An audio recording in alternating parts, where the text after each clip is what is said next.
মাছের তো আমরা অনেক রকম রেসিপিই খাই, তবে সেই সমস্ত রেসিপির থেকেও আজকে যে রেসিপিটা আমি দেখাবো একদম জিভে জল আনার রেসিপি, সেটা হচ্ছে মাছের টক। এটা কিন্তু দুর্দান্ত খেতে হয়, দারুণ দারুণ টেস্টের হয়, একদম জিভে জল আনার রেসিপি। তো নমস্কার বন্ধুরা, আমি চন্দ্রাণী চলে এসেছি চন্দ্রাশিস কিচেনে আবারও একটা সুন্দর রেসিপি নিয়ে।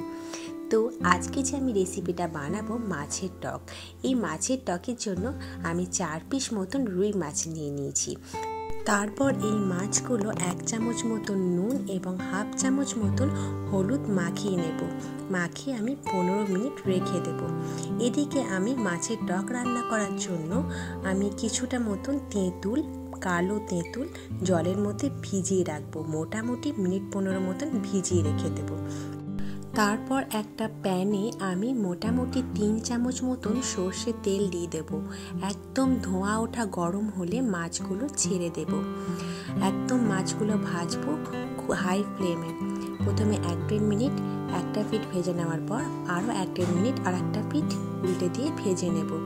বন্ধুরা, তোমরা যদি আমার চ্যানেলে নতুন হও তাহলে অবশ্যই আমার চ্যানেলটাকে সাবস্ক্রাইব করবে এবং ভিডিওটা ভালো লাগলে লাইক, কমেন্ট এবং আত্মীয় এবং বন্ধু বান্ধবদের মধ্যে শেয়ার করবে।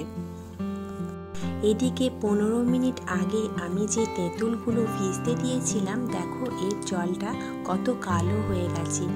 তারপর তেঁতুলগুলো ভালো করে চিপে চিপে নিয়ে নেব, দিয়ে তারপর জলটা একটা বাটিতে ঢেলে রাখবো। আবারও একটু প্লেন জল দিয়ে তেঁতুলগুলো হাতে করে একটু চিপে নেব। চিপে নেওয়ার পর আবার সেই জলটা রেখে দেবে। এভাবে যতক্ষণ পর্যন্ত তেঁতুলগুলো থেকে কালো জল বেরোচ্ছে ততক্ষণ পর্যন্ত তেঁতুলগুলো দিয়ে জল বার করে নেব।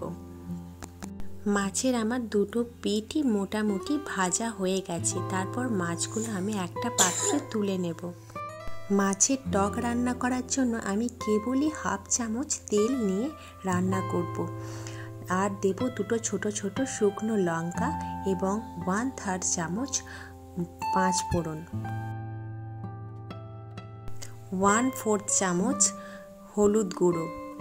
তারপর লো ফ্লেমে 2-3 বার নাড়াচাড়া করার পর তেঁতুলগুলা জলটা দিয়ে দেব।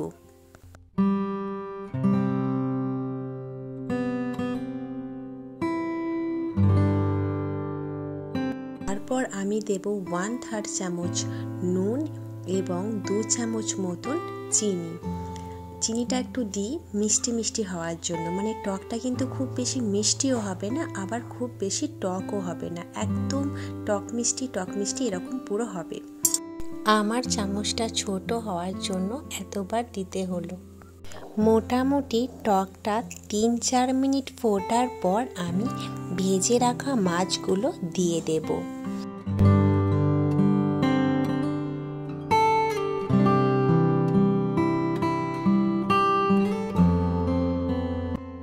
তারপর মিডিয়াম টু লো ফ্লেমে আরও 3-4 মিনিট এটা কুক হবে।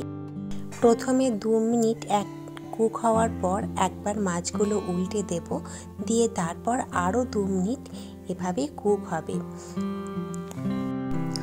তারপর টকের ঝোলটা দেখব যখন গাঢ় হয়ে এসেছে তখন আমি গ্যাসের ফ্লেমটা বন্ধ করে দেব। মাছের টকটা ঠান্ডা হয়ে গেলে কিন্তু আরও বেশি ঘন হয়ে যায়, তাই হালকা ঝোল থাকা অবস্থাতেই গ্যাসের ফ্লেমটা বন্ধ করে দিতে হবে। কারণ দেখতে পাচ্ছ তোমরা যে আমার এই যে মাছের টকের ঝোলটা কত ঘন হয়ে গেছে, ঠান্ডা হয়ে গেছে বলে কত ঘন হয়ে গেছে। তাহলে বুঝতে পারছো যে মাছের টক রান্না করা কত সহজ। এই মাছের টক কিন্তু খেতে সত্যি বলছি দারুণ দারুণ লাগে। আর তার সঙ্গে যদি একটু আলু পোস্ত থাকে তাহলে তো বাঙালিদের আর কোনো কথাই নয়।